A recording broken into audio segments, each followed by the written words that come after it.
د طبیعي زیرمو څخه ګټه اخیستنه او د کانونو استخراج هیواد په ځان بسیا کړی او د هیواد د اقتصاد په ښه وده کې رول لري. افغانستان یو پراخ هیواد دی چې د سترو زیرمو او کانونو په درلودلو سره کولی شي د هیواد د پرمختیایي ودې لپاره مثبت تمام شي.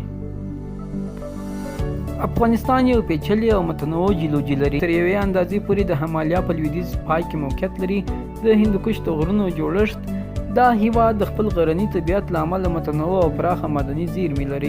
جیولوجیکي څېړنو ثابته کړه چې په افغانستان کې 1400 ډوله معدنونه پیژندل شوي دي. په دې وروستیو کې د امریکا د ناسا یوې ډلې وکولی شول چې د لیزر په وسیله د افغانستان په غرونو او ځمکو کې ژور کانونه کشف، انځور او اټکل کړي. تر دې دمه 280 فلزي کانونه په شمال کې د ګازو 15 زیرمې، مایع، تیل او نور منرالونه کشف شوي دي. د ګران هیواد افغانستان د پټو شتمنیو څخه په افغانستان کې د لیتیم د زیرمو اندازه په سعودي عربستان کې د تیلو د زیرمې د اندازې سره برابره ده.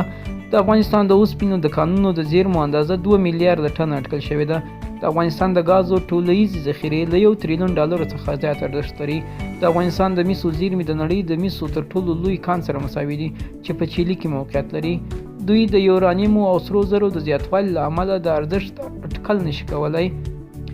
ایران په 1455 کال کې افغانستان ته د افغانستان د اوبو د داخلېدو په بدل کې 2 میلیارډ ډالر ورکړي وه، خو اوس په میلیارډونو متره مکعب اوبه پرته له کوم لګښت او تادیه دغه هیواد ته ځي.